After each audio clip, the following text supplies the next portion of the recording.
Have you ever felt the weight of being labeled all over the place because of your many passions? If so, let me ask you this. Are you ready to break free from the shackles of societal norms and boldly showcase your ability to innovate and turn vision into reality?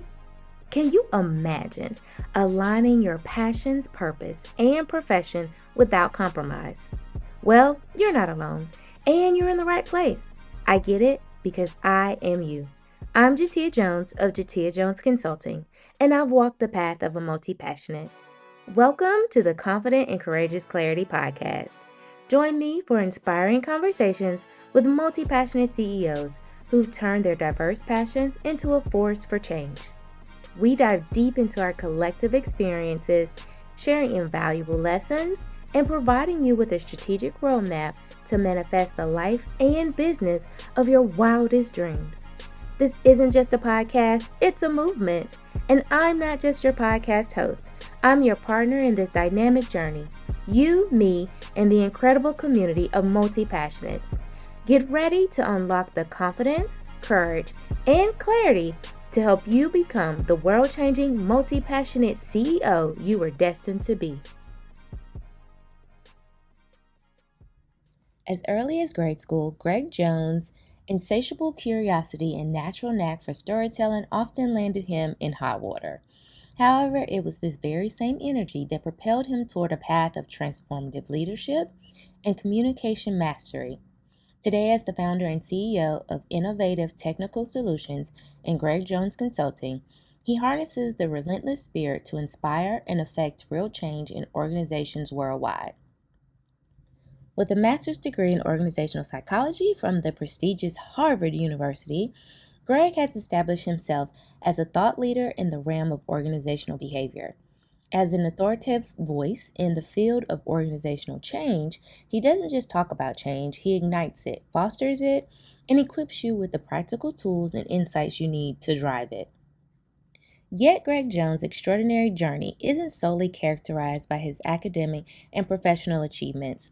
It is also profoundly marked by his personal transformation, which inspires and motivates audiences to embrace change not only in their professional lives, but also in their personal ones.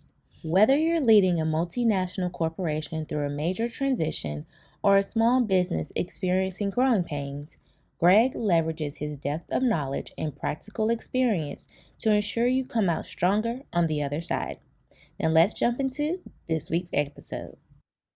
Hello, my dear friend. I am so excited to have you on the podcast. So welcome. Absolutely. Thank you for having me. I know you have a lot going on, so we're going to dive in because I also feel like this is going to be a real good conversation and we need all the time possible. But with that being said, if you'll just tell the people who you are and what you do. Sure. Well, my name is Greg Jones. I am the CEO of Greg Jones Consulting. I'm also a principal member of another company called Innovative Technical Solutions. But in both capacities, I am pretty much the change specialist. Anything that has to do with change, be it organizational change, individual change, I do a lot of consulting work in that space. And honestly, a lot of my life has been centered around change, even getting to this position. So I'm also a father. I am a husband. I am an avid golfer. So all of those things encompass who I am, and I try to make it a point to bring those perspectives to all the things that I have my hands in. Just so y'all know, I've known Greg for a mighty long time at this point, and so I have seen the transitions, but I am also happy to see the synergies in all of that. Mhm. I'm one of your biggest cheerleaders, in case you didn't know. He's I one of the appreciate it. friends that I brag on and be like, y'all know my friend worked here and here and here and did this and got his own app, right? So I just think a lot of the things that you've done over the years is absolutely amazing. And before I jump into the whole thing of like your journey, Mhm. what for you has been like one of the, I guess now considered to be like your thought leadership? Like, what's that thing that makes you different than all the rest in your industry? That is good. That's a great question. That makes me different. I think it's really just being able to bring together all of the different aspects of my life into the work that I do now. As you know, my professional career actually starting in the fitness industry. So working with helping people change their bodies and change their eating habits and really change their thought process around living a healthy lifestyle. And the one thing that was consistent with working with those individuals is they would talk about my process and how I talked about getting in shape. It wasn't just about the exercises. It wasn't just about the food. It was really about the way that we thought about ourselves and the way that we approached it. And so, more than anything, I was helping people get from their current state through a transition state to reach a future state. And at the same time, while running that fitness company, I was also dabbling and doing work in consulting and doing business analysis. And I recognized that organizations also have the same challenge of going from their current state through a transition state to get to their future state. And I think I have this natural ability to take complex ideas and make them understandable, make them palatable, make them acceptable for people to kind of follow. And I was able to kind of transition the thought process and the things that I would do in the fitness industry and move that into what I do now in organizational change. So I think the thing that makes me a little bit different is taking that innovation and that creativity of change, um, growing up in a situation where you had to think outside the box to make things work for you in your favor, and using that synergy of things and applying it to the people that I work with, encouraging people to bring their whole selves, like I talked about, because obviously we're more than just one thing. I'm more than just a CEO. I was more than just a personal trainer. I'm more than just a father. But all of those things shape the way that we go about life. And I think I have this way of wrapping all of those things into easy to understand language, relatable analogies that help people make progress, be it in an individual standpoint or an organizational standpoint. I agree 150%. The only two things that I would add is you definitely hold people accountable For sure. and you bring humor to it because you are hilarious, I sir, appreciate just in it. case you I didn't know. appreciate it. Which always makes going through, for me, going through a transition a whole lot easier, you know. And I also Mhm. think too, they always say comedians, their comedy comes from pain, right? And so Mm. it started because it was a great coping mechanism to help them through that transition. And so I also have always thought that even when working out, when I really didn't want to hear what you had to say, if it was funny, it made it a little bit better, right? Sure. So I wanted to add those two things in, but I do agree with everything that you just stated and how you honed in on like life experience, the good, the Mhm. bad, the ugly, and put it with your passions and your skill set to Mhm. create what you wanted it to be over the years. And so with that, let's dive into the journey. Tell us like who's the man before and who is the man through his own transition to get to this future, this current state, and what is your future state, you know? Yeah, I think this is a how much time we got for this question? Listen, It's I'm here all day, but it's definitely been a journey to get to this point. And I think just like most people, you grow, you mature. It's kind of like a plant, right? You prune and you grow and you till the soil, you put it in the work, then you see the fruit of your labor. And it's really just kind of been a labor of love getting to this point and a lot of life lessons to get to this point. Um, I even moving to DC where I live now, I moved from St. Louis 13 years ago. And the environment really did not facilitate what I was looking to get. And one thing about growth, your environment can 1000% stifle your growth. If you're not placed in an environment to grow, you could be stuck in the same place. Kind of like plants, right? When it comes to wanting to grow a plant, if you keep a plant that's growing in a small pot, it'll eventually die. And so you have to repot, you have to give it more space, you have to put it into an environment where it can thrive. And I felt like being in the Midwest was not necessarily an environment where I could thrive. So I came to visit DC. I saw innovation, I saw creativity, I saw affluency, I saw people who looked like me in my age group doing things that I aspired to do. And so that was the first big change for me, just that change and that shift in environment and really getting out of my own way, to accept that I needed to make that move away from my family, away from my loved ones, to an area that I really knew nothing about. And from there, really kind of sparked the entrepreneurial spirit that I now have. I think, like most people, I was searching for that comfort and that stability. Just, hey, I just need to make sure I can get these bills paid and live a comfortable life. But again, this area showed me that there was a lot more to myself and availability to other things that I could do. And so I started to tap into that, which led me to starting my fitness company. And I think more than anything, having a group of people around you that showed you that, hey, there's more you can reach for, there's more that you can get to, there's more capability to reach your aspirations than you thought there were. Those self-limiting thoughts that you put on yourself, you recognize that you can get outside of that rut and really achieve things. And so really diving into that kind of has led me to where I am now. Like I said before, I started with fitness. I was also doing some work within the government with business analysis, agile coaching, executive coaching, and that led me to start my own company. And really the thrive to do that had to do with wanting to do things in a way that made sense to me and that in a way that I saw fit. As we know, in the 9 to 5 culture, you can kind of be limited to the job description, right? And when you have these multitude of skills and these multitude of passions, you don't always have the ability to utilize those within that job role. And so I was constantly looking to grow, wanting to grow. And as I said before, the environment didn't really facilitate that.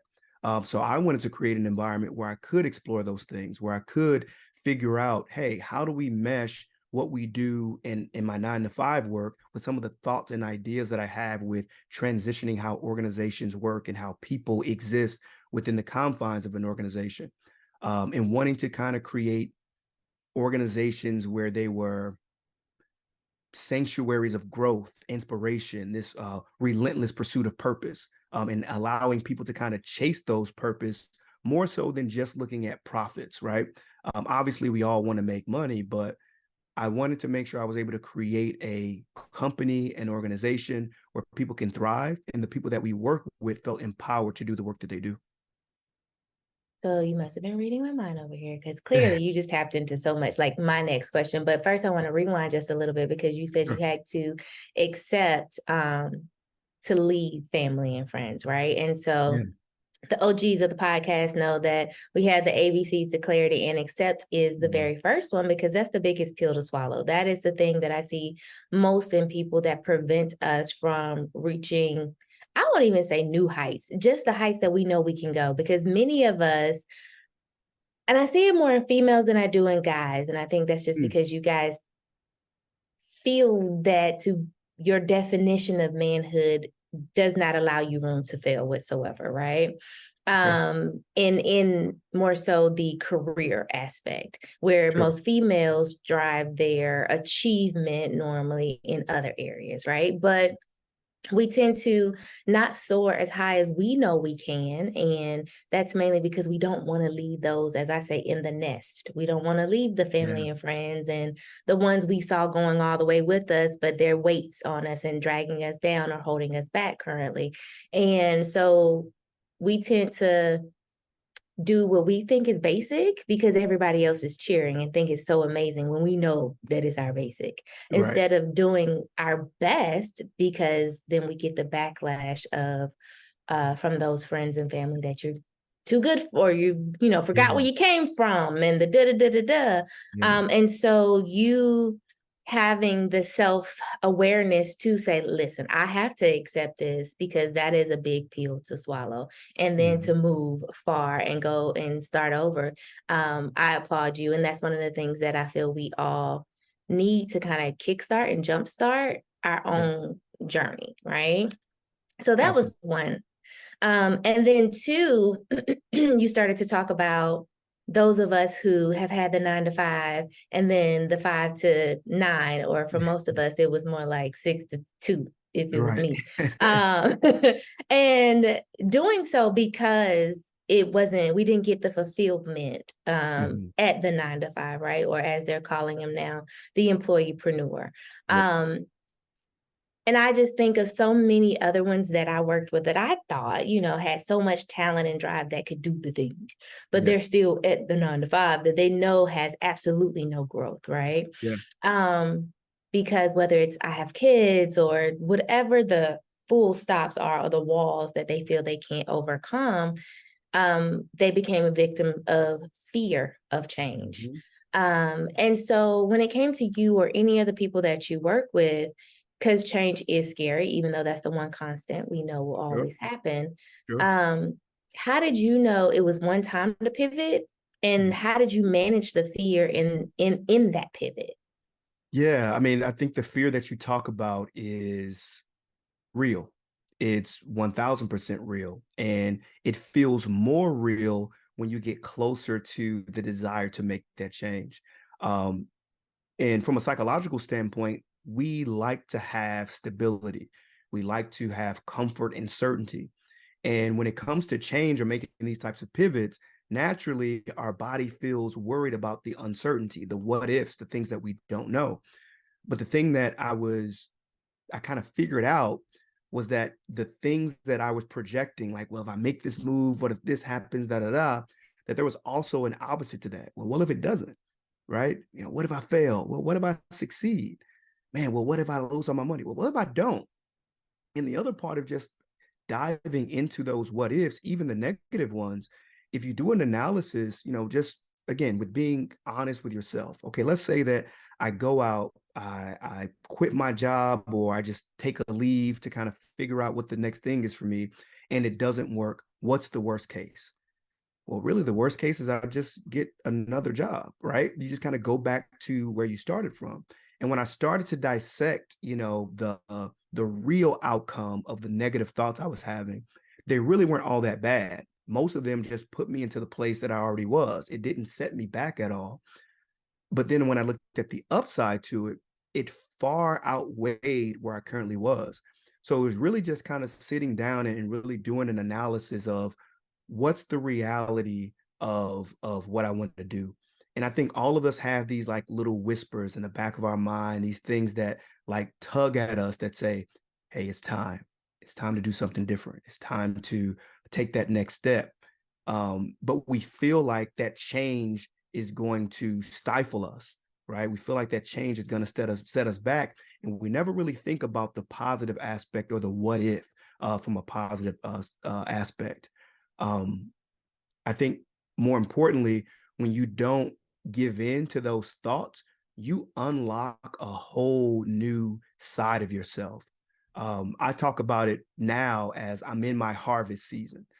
And if you know anything about gardening, you till the land, you plant seeds, you have to water them, and over time, they just take time to grow, right? There's a lot of work that goes into it. Some plants die, some flourish. Some things don't grow in the way that you want them to. But I think because of the willingness to go beyond kind of that fear of that unknown, I've reached a point where I'm able to harvest from all of the work that I put in. Um, but had I just stopped at that fear, had I just stopped at that level of comfort and hadn't journeyed into that space of unknown, I wouldn't have unlocked this kind of space that I'm in now. And the beauty of it is that I really, and this kind of sounds weird saying it out loud now that I'm hearing myself, I really feel like I'm in a space where there's not too many things I can accomplish or at least get close to. And that's because I know what I've done, and to kind of put a bow on the answer, we're all familiar with our work resumes, right? And our work resume talks about all the jobs that we've worked in, our capabilities, the work that we've done, but we also have a personal resume. And when you start to challenge that uncertainty and you start to reach beyond those fears, you can look back at that resume and say, oh, well, I've done this. I've proven that I can overcome. I've proven that I could beat the odds. I've proven that I could step out on faith and be successful. And so we really have to start to look at our personal resumes in the same way that we look at our professional resumes to show that we're qualified for that next thing. That was really good. And, this is probably going to put you on the spot because I didn't throw this one in a mix of questions. But No, it's all good. one of the things that I'm noticing with my current clients, a lot of them are reaching like that professional level of achievement or success, right? And they're now saying, okay, but I'm not personally fulfilled, because we've been taught or conditioned that they have to be two separate things. And I try to, especially our multi-passionate, multi-skilled people, you have to Yeah. bring all of you to the table in order to truly thrive. Like, even if you brought part of your personal to your professional table, that can only like triple fold the outcome and output that you would actually Yeah. produce. But one of the things that I've seen is that as we transition to, let's say, that purpose driven vision or mission and transforming it into a reality, not having the playbook scares the holy bejesus out of them. And it paralyzes them, right? Because Yeah. it's so easy, because life has been a playbook for us. Either you go to Mhm. college, you get a job, like the playbook is there and you just run it. You run it to Yeah. the best of your ability, right?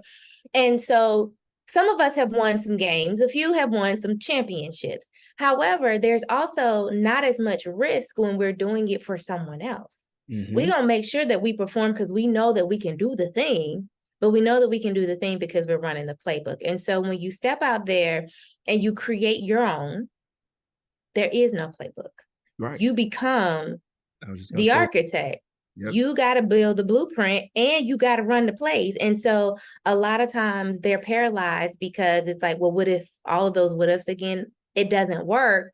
And therefore, you don't even get past game one because you Yeah. won't run the plays. And so, taking that into consideration, when you decided to build your own blueprint or your own playbook, like what did that look like? What were the mental blocks and or challenges that you found yourself having to overcome and doing the drills to overcome them to win the Yeah. game? Yeah. I think in one pick, just kind of staying with the playbook mindset. One thing is you don't have to reinvent the wheel for all of it, right? I think we all have professional experience Great in other point. aspects, and there are things that we can take that work there that can work when it's time to go on our own.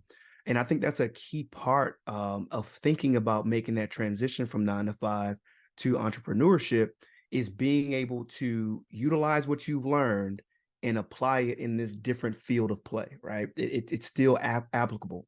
You know, good habits are good habits, good plays are good plays, but you can tweak them how you want. The other part for me that allowed me to kind of create my own blueprint is two quotes that my cousin gave me. He's no longer with us, but just to kind of give you some background on him, he was a software developer, self-taught. He was one of the first to graduate college in my family. So he was like the all-star. And actually, he's the person who encouraged me to move out to DC because he saw something in me that honestly I didn't see in myself at the time. But the two things that he told me that just made a world of difference. Number one is you need to learn how you learn. And that's crucial, right? When you understand the way that you can intake information and understand it and have the ability to apply it, it changes the game because there's nothing out there that you can't absorb if you know how you learn. For some people, that's hands on. For some people, that's YouTube University. For some people, that's taking a course. For some people, that's reading a pamphlet.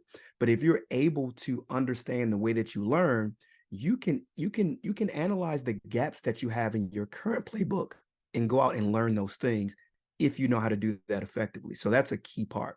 And it also takes away some of the scariness of going out there when you don't know something, knowing that, well, I don't know it, but I know that I can learn in this aspect or in this way. So that was a key one for me.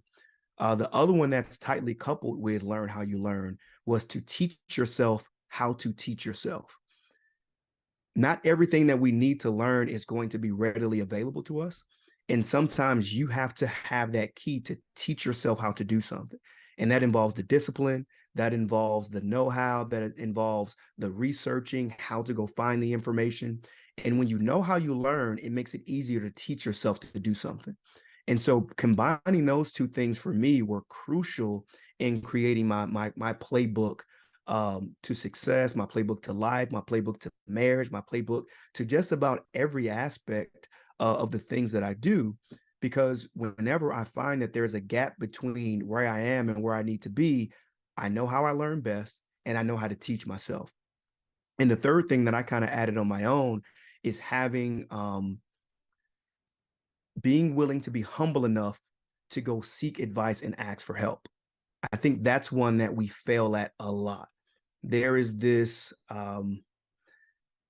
there's this stigma that's put on asking for help that is one that is not necessary, right? Being a self-made person, I did it on my own, I got it out the mud. It sounds good, but you have Right. people that you have access to that can help you. And so when you are able to say, hey, Jateya, I see that you are having great success on a podcast. I have an interest in doing so. I know your time is important. I'm okay with paying for that time if necessary, but would you be willing to show me what you know? That's huge, right? And what you do in that aspect is you take the 10 years of experience that Jateya has in her field and you're able to distill it down to the hour conversation that you'll have. And you've saved yourself a ton of time. So, regardless of the cost that you tell me, if you tell me a cost at all, it's likely going to be worth it, right? Because you just got 10 years of experience in an hour-long conversation. And so, again, thinking about those three things, learning how you learn, having the ability to teach yourself, and being humble enough to ask for help when you can't fulfill those things with those two previous points, those have been monumental in creating my playbook.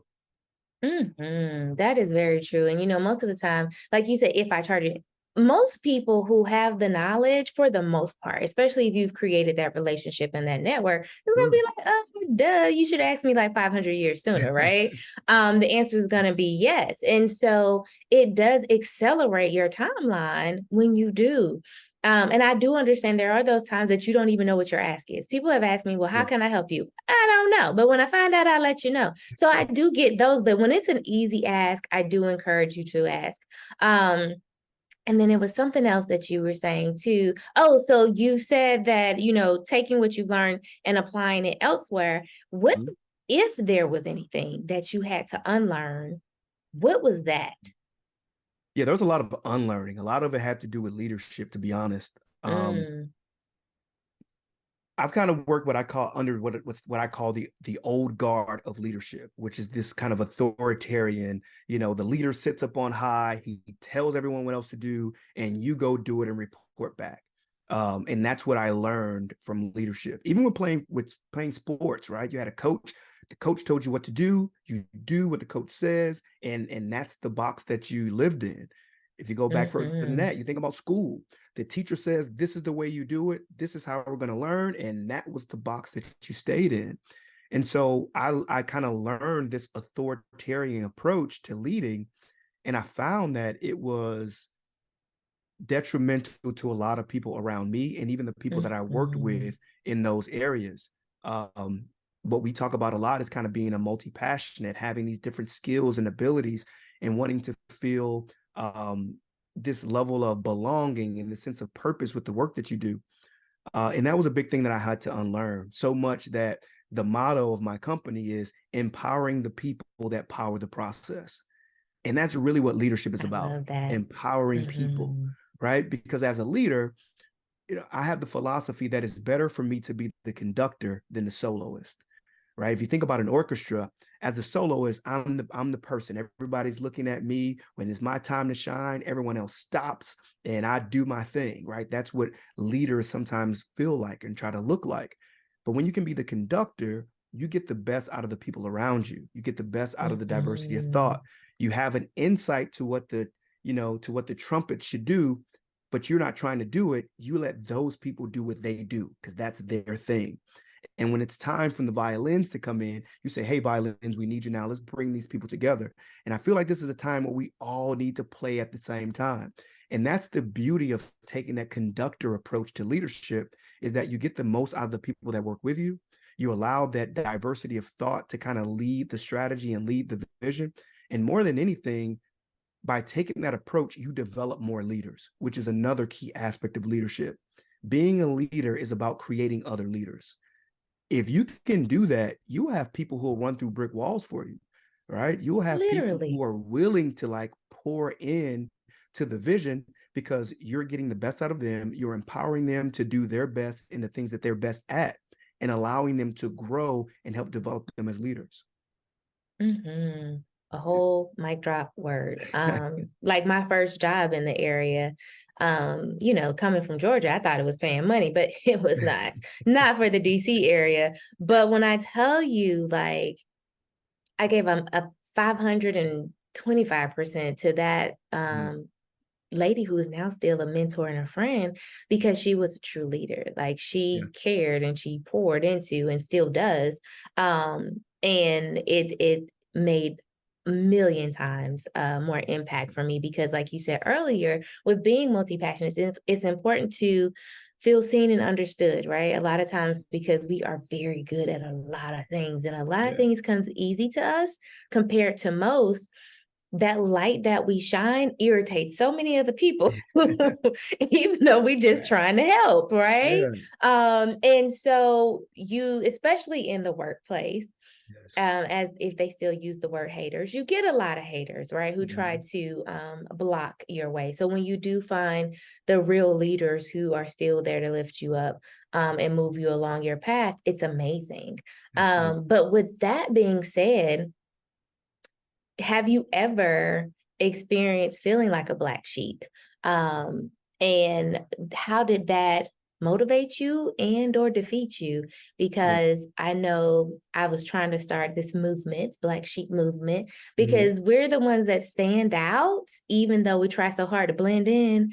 Um, and I always use the analogy because I love dogs, pit bulls especially. And when you're the outcast, they try to get rid of you, and then all of a sudden you're the prize, right? And Yeah. and now black sheep wool is just as valuable as other sheep. So has there been a time in life where you felt like a black sheep, and how did that affect you?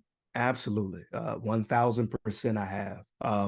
But but really here's my thing when I think about the concept of and how I felt about being a black sheep in many moments. It's not really about the world being ready for me.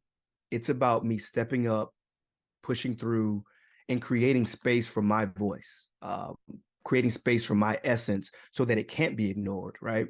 And being a black sheep means that I see the world differently, which is fine because in many cases that's kind of my superpower, right? Being able It to bring is. that different view. Um, but to specifically speak to the question, and I talked about this on a panel that I was on earlier this year, one of the things that happened with me is kind of being overlooked. And kind of like you said, I was always trying to utilize my full skill set and I would always be pushed back into my box. That's not your job. That's not your responsibility. Here's your job description. Get back into your box. And because of that, I would be what I feel like was overlooked for certain things and not chosen for certain things that I had the capability for, that I've proven that I could do. And what I had to learn was, not being chosen doesn't mean you aren't worthy, right? Being chosen Mm-hmm. and being worthy are not connected. Being chosen is the outcome of someone else's purview, of their perspective, of their subjectiveness. Being worthy is how you conduct yourself, how you manage yourself, your discipline, and what you bring to the table. And for most of us, we typically bring what's necessary. So just because you don't have it in this aspect or you didn't get it in this situation doesn't mean that you won't be worthy or that you won't have it when your time comes. So yeah, definitely felt like the black sheep in some of those situations because of my perspective. But like I said, it was really changing my mindset about being the outcast isn't necessarily about me blending in or having people understand my perspective. It was more so about pushing through and allowing my essence to shine in the spaces that I was in.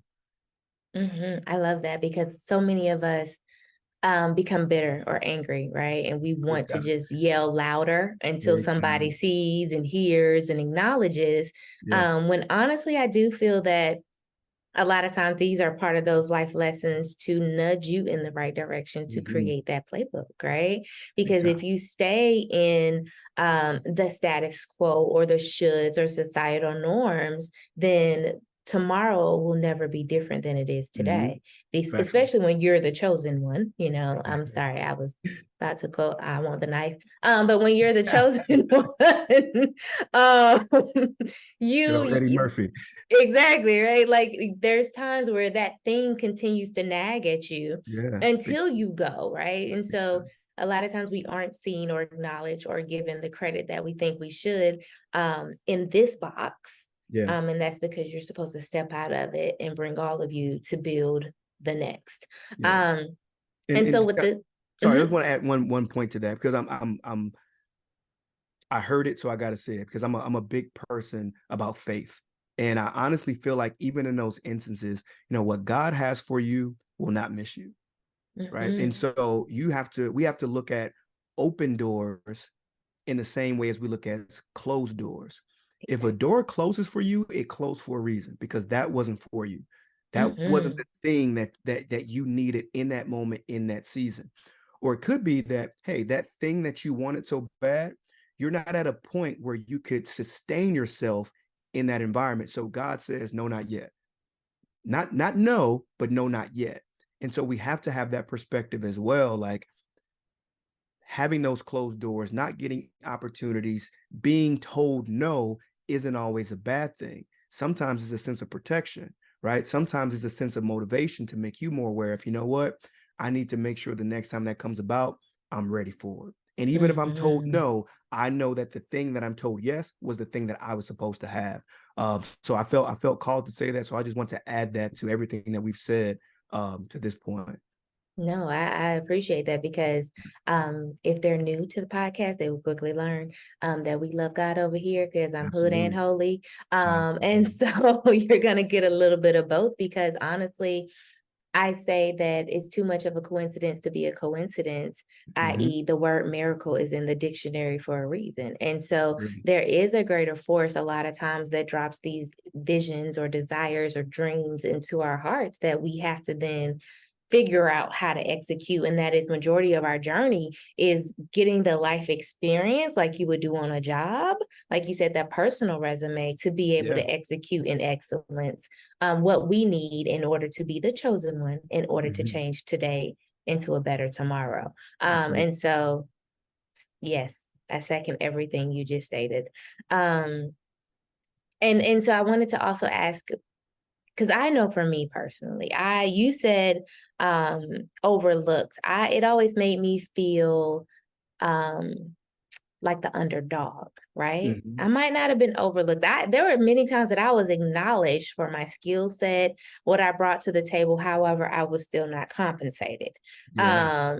And Mm. so I learned to accept being the underdog because I love a good nanny boo boo. God is still working on me. And so there is some petty in me where I'm Yeah, like, no I'm doubt. going to show you, right? And so Mm. there, the villain in my story, if I had one, would be status quo or Mhm. societal norms. And I've always felt different and I hate being the normal or looking like the norm, or that's just always a thing. And Yeah. so with the status quo or the box that they put us in, what was the biggest thing that was the should Mm. that drove you for so long when you were following someone else's playbook that you said F that, throw it out the window? And what's like that new normal for you? Good question. I think more than anything, following someone else's playbook, kind of being in that status quo, that societal norm space. Again, it has to do with that comfort, right? Everyone's around me doing it, so maybe this is what I should be doing. All right, well, this is kind of how things are looked at. Well, this is going to be what I do also. The thing that kind of pushed me to go outside of that box is recognizing that it wasn't for me. It didn't I didn't feel fulfilled in those shoes. Have you ever put on somebody else's shoes and it just wasn't the right size, right? Whether it's too big Listen. or too small, it's just hard to do anything that you're trying to do. If the shoe is too small, Mhm. they hurt, your feet all cramped up. And even when you take them off, you feel the residual pain of trying to be in someone else's shoes. If they're too Preach. big, they're too big, they're all floppy, they don't look right with your aesthetic, and you can't move because they falling off. And I think sometimes, when we try to fall in line with someone else's plan or with someone else's status quo, that's kind of how it is. It's kind of having those too small or too big shoes. And I just wanted to have the one that was right for me, that I felt comfortable with. And it took trying different shoes, right? To kind of stick with the analogy, it took experimenting and figuring out, what is it about this that's uncomfortable? What is it about this that I'm looking for and that I'm searching for, this fulfillment that I'm after? And I think it all comes back to what we started with, was bringing our whole selves. For a long time, I condensed what I was after to just my professional and academic accolades. I didn't think about who Greg was and the things that I wanted, to be a part of my life. And once I started to think about it from that perspective, that started to push me, okay, this is what I want. So before remote work was a thing, a big thing, I knew I wanted to work 3 to 4 days a week and, at home and in the space that I was comfortable with. I wanted to be able to travel and work. I wanted to do things with my wife and my family. I knew that's what I was after. And kind of going back to my time in the fitness industry, before the pandemic hit in 2017, I started a fitness app. Now, at that time in the fitness industry, it was gyms, personal training, and face to face. That was really the big thing. There were a couple of things, P90X were kind of doing the tapes, but there wasn't a ton of like apps that were really going after personal training. There's more group training stuff.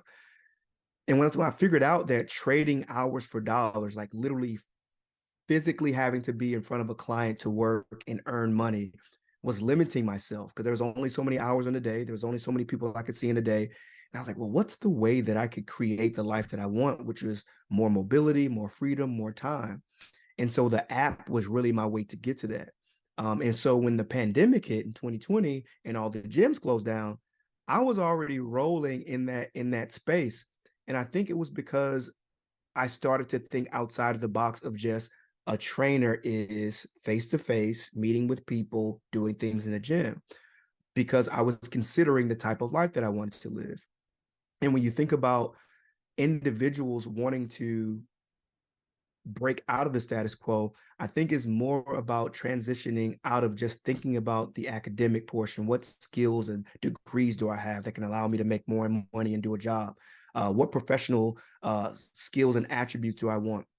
Those things are great to consider, but what type of life do you want to live, right? How do you want to spend time with your spouse? What type of parent do you want to be? What type of husband or wife do you want to be? How much time do you want to spend with your family? How much do you want to see the country?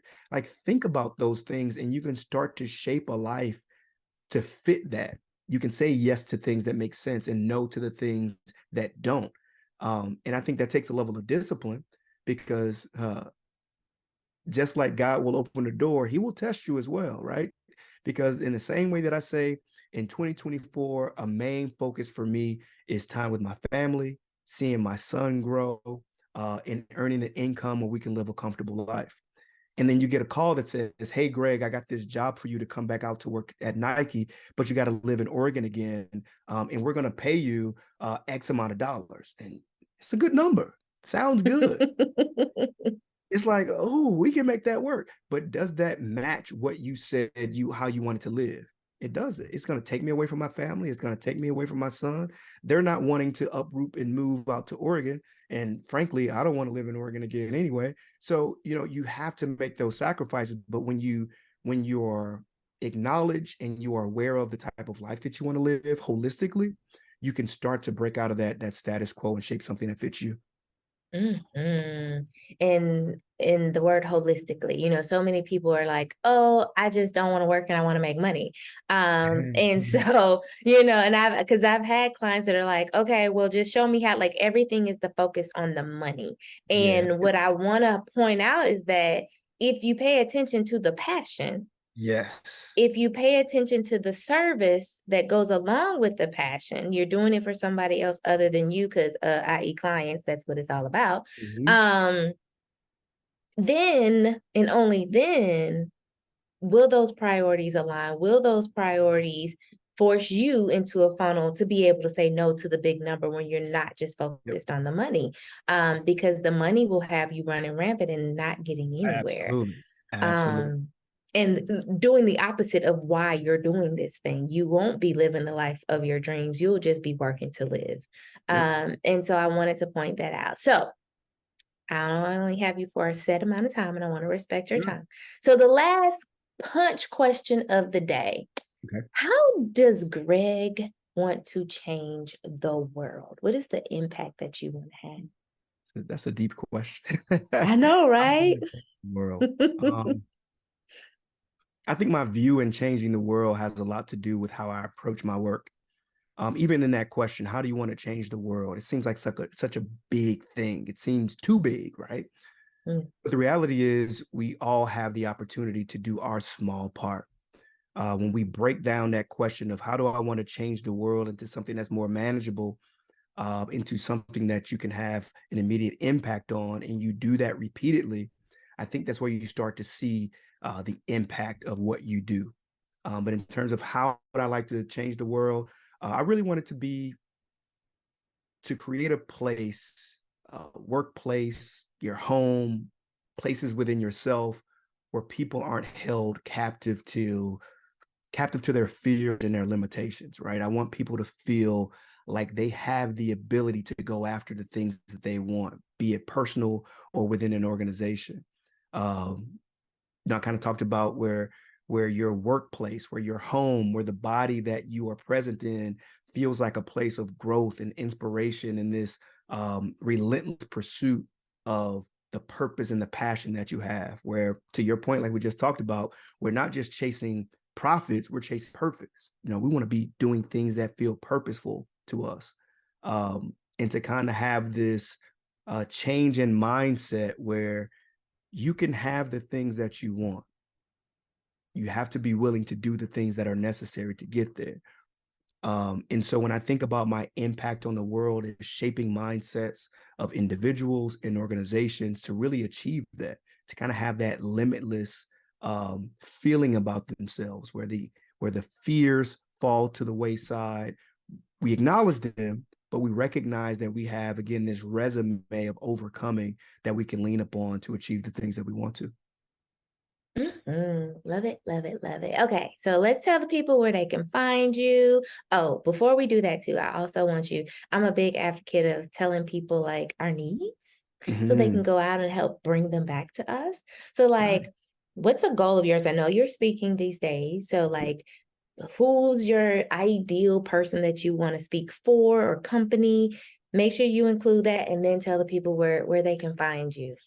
Sure. I'm glad you add that, because again, um, as much as I can get on here and speak about all the things that we talked about and talk eloquently about change and dropping limits and being fearless, we still embody some of those things ourselves. And having that ability to ask for what we need is something that, as I instruct people to do, I too am working through. So I'm glad that you put me on the spot to ask for that.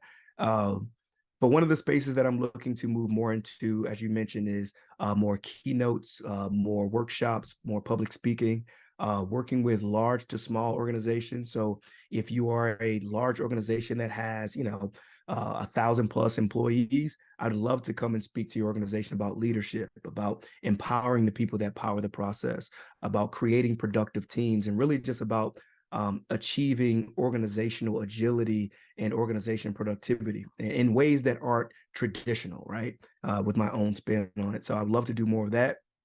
Um, do a lot of leadership coaching. So if you are a small business owner and you're looking for, hey, I need insights to figure out, how do I create my blueprint? What things can I do to make this transition from, 9 to 5 work to entrepreneurship, and really understanding all the things that exist in between. So more coaching in that aspect. So, yeah, those are the things that I'm looking to do and some of the needs that I have from a professional standpoint. Places where you can find me on Instagram. I'm quite active there, especially more recently at G Jones Said It. That's g.jones.said.it. On Instagram, you can find me on our website, at gjc.consulting. I'm sorry, gregjones.consulting. You can email me at gjc.consulting. Blah, blah, blah, blah. What else? What else? What are the other things I'm active on? I'm active on LinkedIn. I do not know my LinkedIn tag, but if you type in I'll Greg add it. Jones, yeah, there we go. Yeah, you can find me there as well. But those are really the places where you can find me. And I'm happy to interact with people. If there's something that I could do, that I could say, that I could provide, I'm happy to do so. Perfect. So thank you for your time. Thank you for your brain. Thank you for your service to so many, For even if you sure. don't know it. Um, but yes, I can't wait for the people to hear all of these nuggets. And y'all reach out to Greg. I'm telling you, he's the truth, and no matter what he does, okay? Um, and I'm even gonna tag your golf page because I get so excited to see y'all in your like fly golf apparel. I've been sharing you with every black male that I know that is getting into golf. One of my best friends, her son is getting into it in high Oh, I school. And love it. so I shared your guys' page with them. So, I love it. I um, love it. with that being said, thank you, and enjoy your day. It's been a pleasure. Thank you.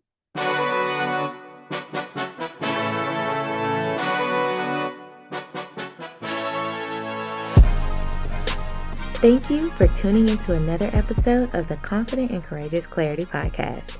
I hope you found the incredible stories and insights shared to be helpful. Now, before you go, I want to take a moment to express my genuine gratitude to each and every one of you. Your commitment to aligning your passions, purpose, and profession is what makes this podcast community so special.